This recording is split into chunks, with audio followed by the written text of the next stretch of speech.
Well, good evening, everyone. I know we're kind of still doing the turn and like wave thing. I know.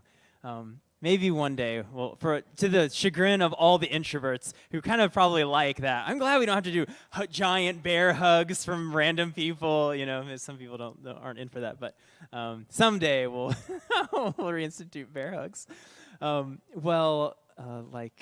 Mindy mentioned, my name's Brett. I'm the pastor here. Yes, the church does have a pastor. I have been playing hooky for like 4 weeks, so I have not been here on Sundays for quite a while. Just taking a break. And I'll probably share more, probably not next week because we'll be that joint service with Pleasant Valley, but maybe the Sunday after that, a little bit more of what that month was for me. And but it was beautiful. It was really, really good. And it was intentional, just so y'all know there was no like crisis or something. Brett went away. I just need a break. And so, but I am very, very grateful to be here tonight. And it is a huge privilege to get to introduce the great Maggie Tilford. Yes, she's amazing, and she's going to be speaking tonight. You want to come on up, baby? And, I was thinking about how to kind of intro her. And, obviously, there's a lot I could say just about what a special person she is. But I think in terms of how it relates to this community, what I want to name is that probably more than any other person here, she really embodies and expresses our values here at the table, that we're thoughtful, inclusive, eclectic, communal, and vulnerable. And when I think of Maggie, I just think of all of those things. And man, what a gift to have just someone like her in our midst. And I know I'm biased, of course I am, but I really believe it. And I know, y'all know her. She's really amazing. So, all right. Can I say a quick prayer for you? That'd be okay. Lord Jesus, I thank you for Maggie, just for who she is. And I know you've given her a word for us tonight, God. And so may your capital W word, may it come through her lowercase w words. Lord, may your spirit speak through her. And so, God, we just open up ourselves to what you want to say. God, would you speak? In the powerful, life-changing name of Jesus, I pray. Amen. Thanks. Okay. I don't know about all of that, but I do know that I'm very excited to be here with you guys. And as someone who is like a chronic FOMO struggler, it was great to be gone with family and to reconnect and unplug, but I'm always like ready to come back. I'm not a big fan of missing out. So I was like, yep, let's go back to church. It's time.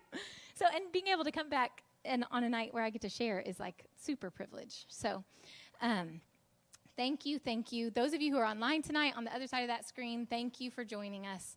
And I really do feel honored and humbled to just be able to share a little bit of my heart and some of what I feel like I've been learning in this last season from the Holy Spirit. So I will say, we originally asked Josh Brock to speak tonight. So I am the backup of the great Josh Brock, who had to turn us down because he is on shift at the fire station.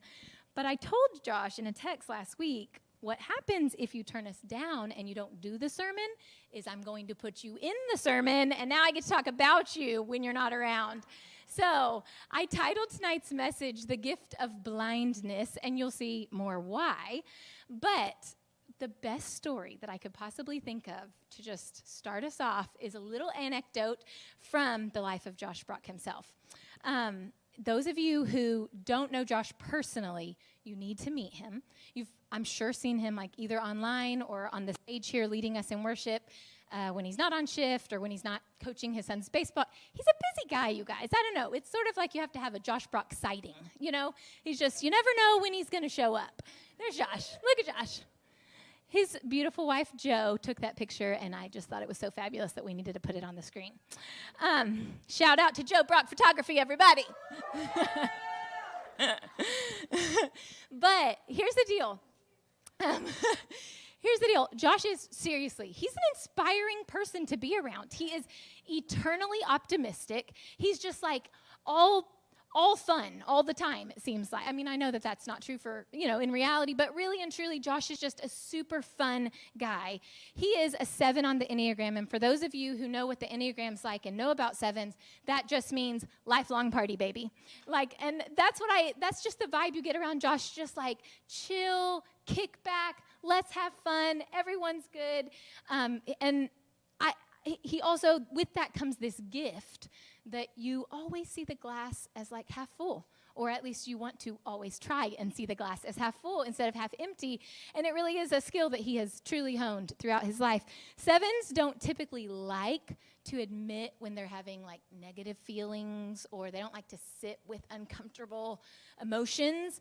They're more likely to just be like, on to the next, let's keep the party going, let's not stop. So when you're around Josh, there's a dark side of that, and there's a beautiful side. But the beautiful side is that they're really good at being like, this is not a bad thing. This is an opportunity for greatness. And I came to know that at a really deep level when he was at our house a few months back, and we played a game called Stuff Happens. Do y'all know this game? It's like, I think I have a picture of the box. This is, that's the PG version. There's multiple. This one is called Stuff Happens. The other one is not Stuff Happens. Okay, but what it is it's a deck of cards, and each card has a life situation written on it that would be an inconvenience to you in some way, shape, or form. And it could be something very minor, like, getting a paper cut on your tongue, Or it could be something super tragic, like you walk into a hive of bees and you're stung from head to toe. You don't know what card you're going to get dealt, but your object as a participant in the game is whatever card is dealt to you, you're trying to place it in a misery index that has been rated by like psychiatrists and therapists according to their research and their interactions with people through the years of what is the potential trauma or long-term hazard that this could cause someone. And you're rating it on a scale of 0 to 100. So you never know what cards you're going to be dealt. And this particular night, it was Josh's turn, and he has a few cards laying out on his table, and he's put them in his, what you call the lane of pain, and line them out from least traumatic to worst traumatic experiences.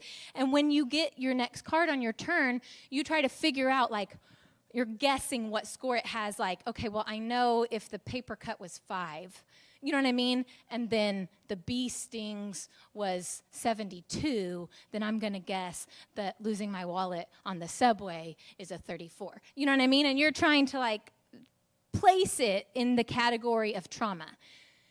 Josh gets the card going blind. And I don't remember the exact number, I'll be honest with you. I do know this.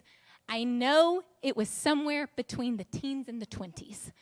And he put it, literally, his other cards, if my memory, and I've, like, asked his wife, and I've asked Mindy and John, like, I've polled the audience to make sure I'm not remembering this wrong, but it was somewhere between, like, finding your waiter's fingernail in your bowl of soup and losing your job. Like, it was, we're talking about losing the gift of sight. And Josh is like, I think I'll rate that at 23.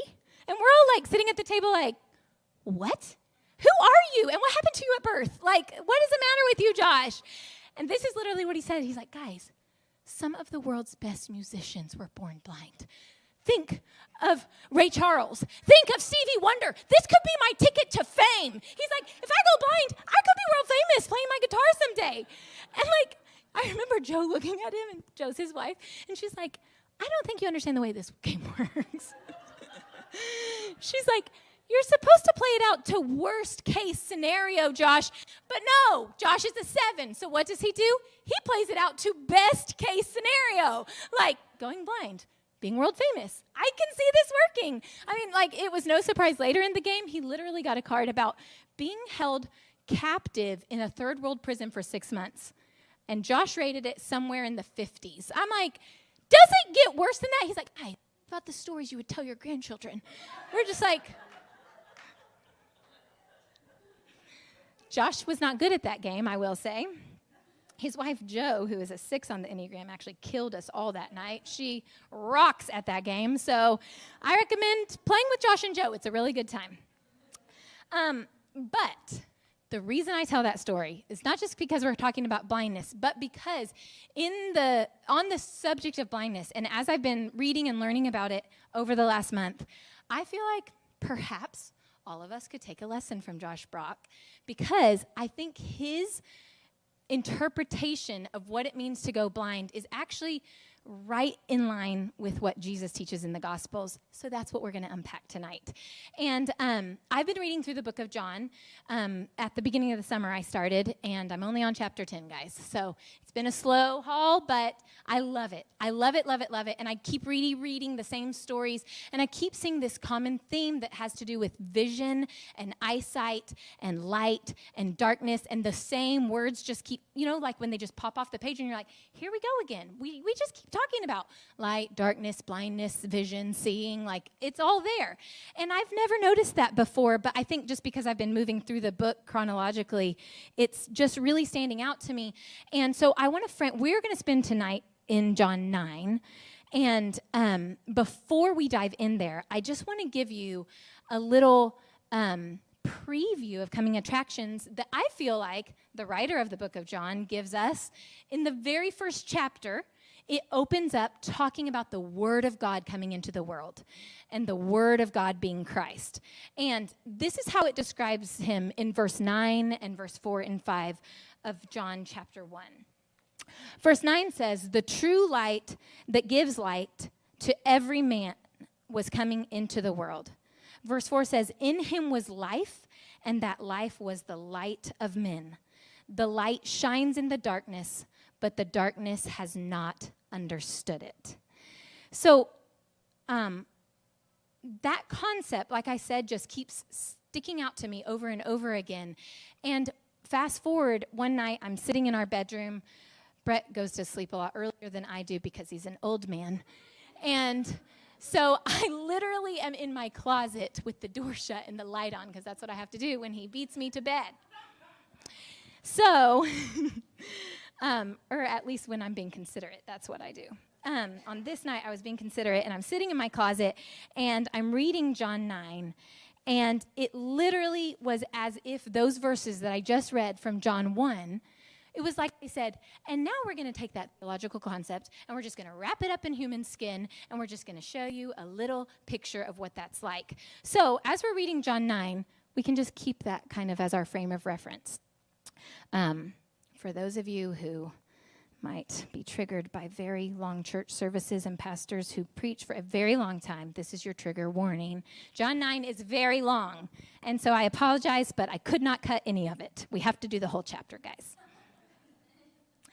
I'm going to put on my best storytelling verse, though, as we read it, so feel free to follow along on the screen or open it up in your Bible or just watch me, because I'll be as animated as possible. Okay. As he went along, he saw a man blind from birth, and his disciples asked him, Rabbi, who has sinned, this man or his parents, that he was born blind? Well, neither this man nor his parents sinned, said Jesus. This happened so that the work of God might be displayed in his life. As long as it is day, we must do the work of him who sent me. Night is coming. Do you hear all the day, night, light, darkness? Night is coming when no one can work. While I am in the world, I am the light of the world. And having said this, he spit on the ground, made some mud with his saliva, and put it on the man's eyes, as if that's totally normal. They're like, who sinned? He's like, no one. The gift of God will be shown in his life. Let's do God's work. I'm like, if I was that man, I'd be like, excuse me, I didn't even ask for this. But go, he told him, wash in the pool of Siloam. And this word means sent. So the man went and washed and came home seeing. His neighbors and those who had formerly seen him begging asked, isn't this the same man who used to sit and beg on the side of the street? And some claimed that he was. But others said, no, I think he just looks like him. But he himself insisted, no, I am that man. Where was I? I am that man. Okay. How then were your eyes opened, they demanded. And he replied, the man that they called Jesus made some mud, put it on my eyes. He told me to go to Siloam and wash. So I went and washed, and then I could see.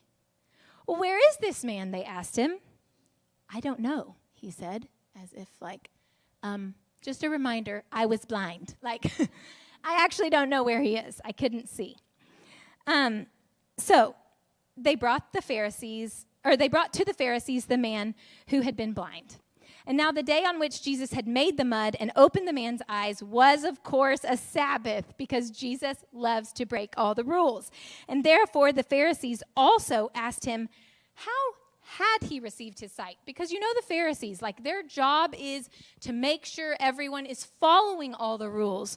So the issue here is not just did someone receive their sight, but how did they receive their sight? Because that's what we really need to be worried about here.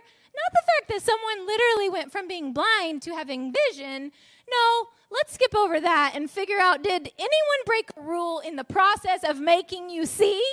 Because we're worried about that. That's the supreme issue here. So he says, he put mud on my eyes, the man replied, and I washed, and now I see. Some of the Pharisees said, this man is not from God, for he doesn't keep the Sabbath. But others asked, well, how can a sinner do such miraculous signs? So they were divided. And finally, they turned again to the blind man and said, what do you have to say about him? It was your eyes that he opened. And the man replied, he's a prophet. The Jews did not believe that he had been blind and had received his sight until they sent for the man's parents. Is this your son? They asked. Is this the one that you say was born blind? So how is it that now he can see? Well, we know he is our son, the parents answered, and we know he was born blind, but how he can see now or who opened his eyes, we don't know. Ask him. He's of age. He'll speak for himself. His parents said this because they were afraid of the Jews, for already the Jews had decided that anyone who acknowledged that Jesus was the Christ would be put out of the synagogue. So that's why his parents said, he's of age, ask him. A second time they summoned the man who had been born blind. Give glory to God by telling the truth, they said. We know that this man is a sinner. And he replied, whether he is a sinner or not, I don't know. One thing I do know, I was blind, and now I see. Then they asked him, well, what did he do to you? How exactly did he open your eyes? And he answered, I've told you already, and you did not listen. Why do you want to hear it again? Do you want to become his disciples too? Which I love. That is the snarkiest response. I love that he's like, listen, I have literally spelled this out for you 3 times. And then you went and got my parents, and now you are asking me again. Surely you're interested in following him. Which is just the insult of insult for the Pharisees. They hurled insults at him and said, you are this fellow's disciple. We're disciples of Moses, and we know that God spoke to Moses. But as for this fellow, we don't even know where he comes from. And the man answered, now that is remarkable. You don't know where he comes from, but he opened my eyes. We know that God doesn't listen to sinners. He listens to the godly man who does his will. Nobody has ever heard of opening the eyes of a man born blind. If this man were not from God, he could do nothing. And to this they replied, you were steeped in sin at birth. How dare you lecture us? And they threw him out, which I just need to pause right there to say, have you ever had a kid, watched them go up to their dad and be like, Dad, we're hungry. Can we please have a snack? And the dad's like, no, you need to wait for dinner. So then they walk over here and they're like, Mom, I'm so hungry. Can I please have a snack? And the mom's like, baby, it's almost dinner time. You can't have a snack. And then they're like, is there a grandma in the room? An aunt or an uncle? Is there someone else?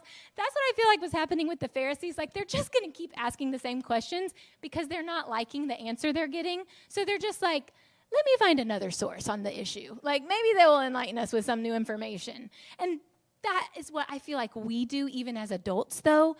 when there's a truth that is too hard to swallow, we just keep asking the same questions because we don't like the answer we're getting and we cannot face it.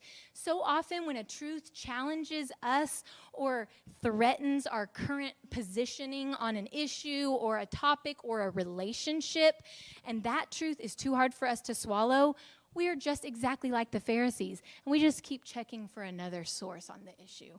And we keep moving. I've seen this happen in relationships. And I know, in myself, in my not good moments, this is true. Like if I hurt someone's feelings, I was feeling really justified. And then more information comes forward where I'm like, oh God, this is bad. I might have to apologize. I'm like, I actually think, then I start writing my own story on the narrative.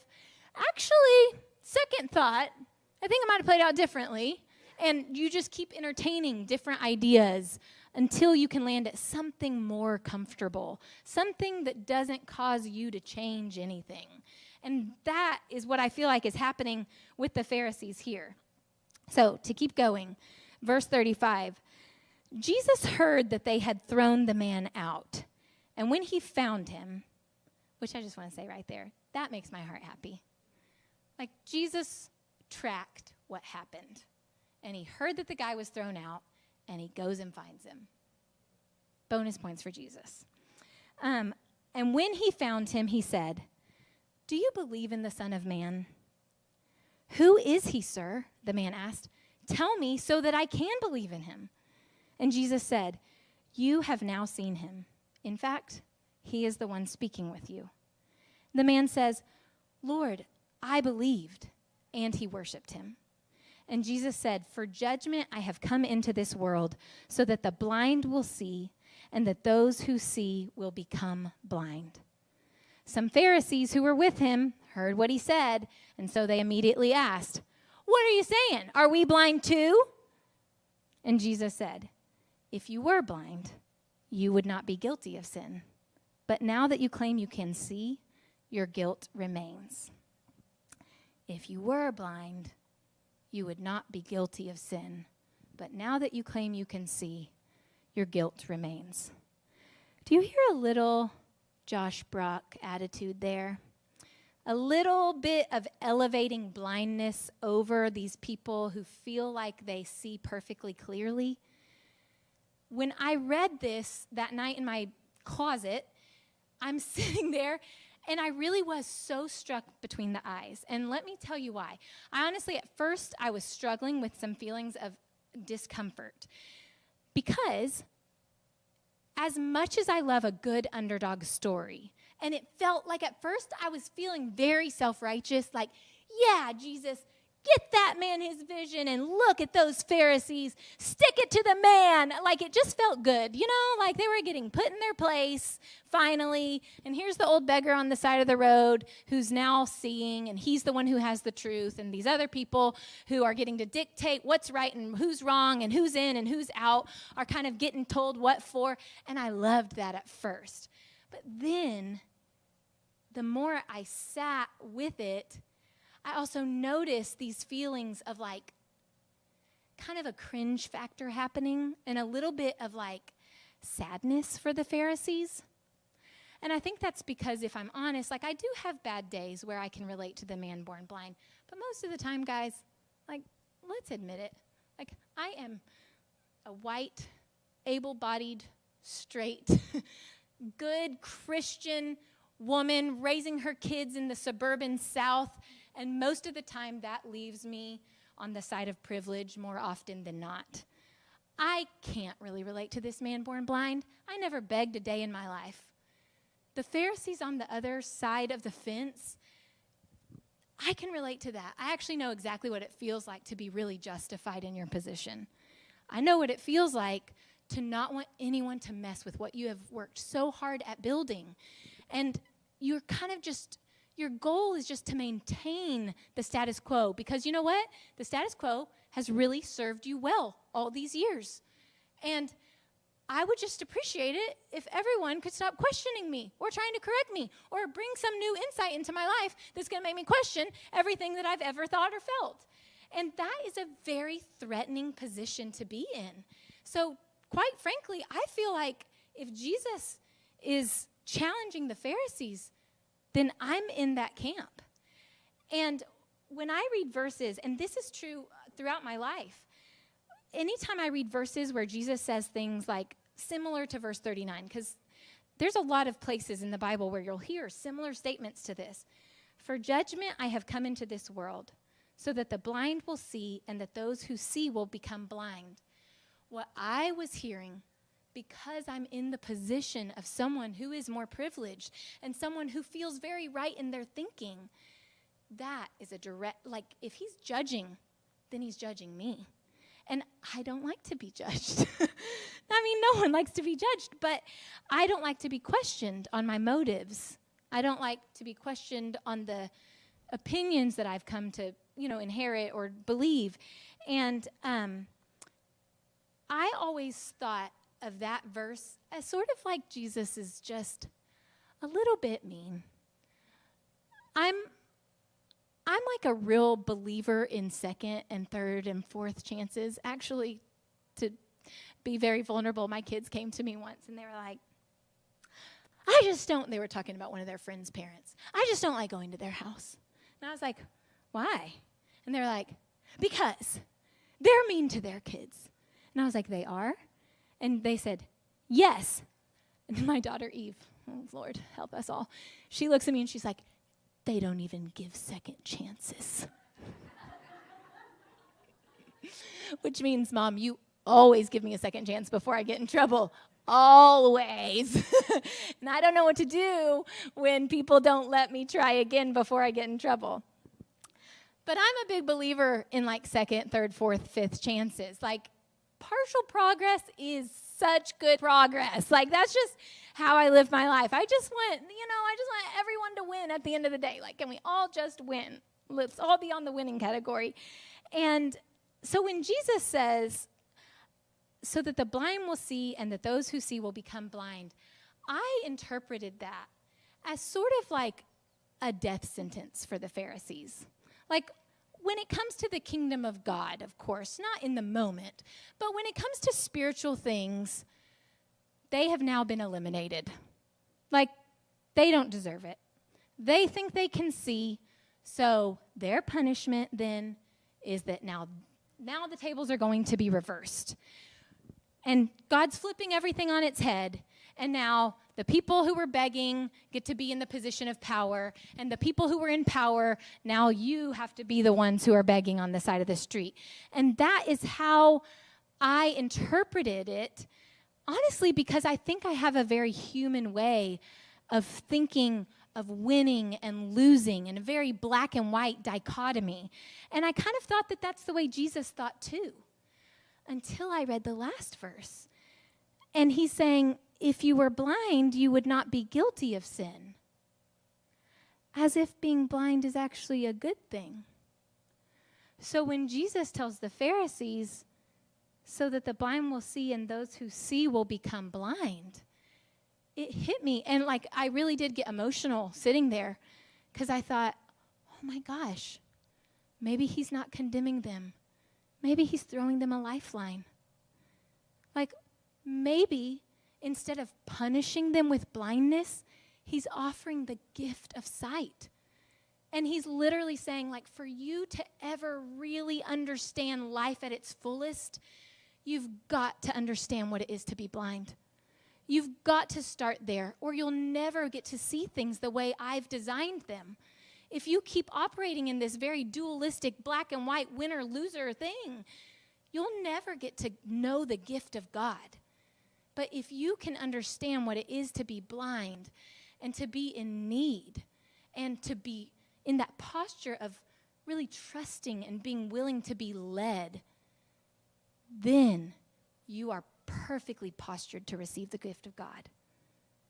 And that was so hopeful for me. Like, the thing that was hitting me was, what if maybe even in his judgment he's saving me? Maybe even in the judgment of God, he is saving us. Not condemning us, but giving us the opportunity to see. And now you understand why, like, I couldn't help but think of that story with Josh Brock, because here's Jesus being like, but if you were blind, think of the opportunities. But really, I was hearing it with just such fresh ears and fresh eyes. And it was kind of turning everything on its head, while at the same time sounding incredibly familiar. Because if you grew up reading the Bible, or if you know anything about the gospel at all, we follow a Savior who finds life out of death and who brings resurrection from a cross. And we follow a Jesus who, on the Sermon on the Mount, says, guess what? It's those who are hungry who are going to be satisfied. And it's those who are thirsty who are going to receive, the gift of righteousness. It's those who are poor who get to inherit the earth. It's the meek. Like, he's always turning everything on his head. That's just Christianity 101.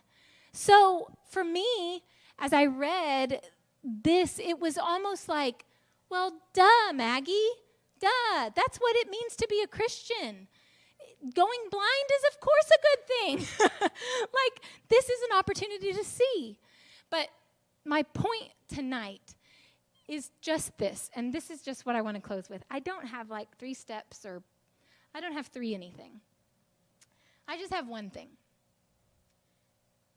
In the moments where you feel like you have lost it all, maybe God is giving you the gift of being able to start fresh and receive real life for the first time. And maybe in the moments where you feel like everything's being turned on its head, maybe that is like your first glimpse of the light that brings life to all men. And at least speaking from my personal experience, it's normally as the garment is becoming unraveled that I feel like God clothes me in true spirituality. And this, I feel like, is just an invitation. It's just a starting line. Just to say that maybe we all need to open ourselves up to seeing things like our weakness as an opportunity to know God's strength. And being able to see the places where we feel incapable as actually the place where God meets us, the place where he reveals himself, the place where we become more in tune with the way of Jesus rather than less in tune. So it's not a judgment. It's an invitation. It's an invitation. So I'm inviting you guys to join me in that process of redefining those places in our lives. And I'm going to stop there. And if the worship team wants to come up, I'm just going to say a prayer to close us. And then we'll wrap up tonight's service. God, I just thank you. I thank you for the ways that you keep rewriting the story over and over again and bringing light into darkness, bringing hope out of situations. Maybe we were interpreting them as a punishment, or maybe there was something in our lives that did feel hopeless, or maybe it felt like it was eliminating us from being able to be part of all the good things in life. And I just ask that you might give us new vision, God, to really tap into those places and to allow you to put that mud on our eyes so that we could see for the first time truly clearly. And help us where we have judged things as good or bad, and allow us instead to open ourselves up to what you might have for us in the process, so that we could be more like the man who was blind and had everything to gain, rather than the Pharisees who thought they could see and were so afraid of losing everything. So I just ask that we would lean more into that posture. It's in your name that I pray. Amen.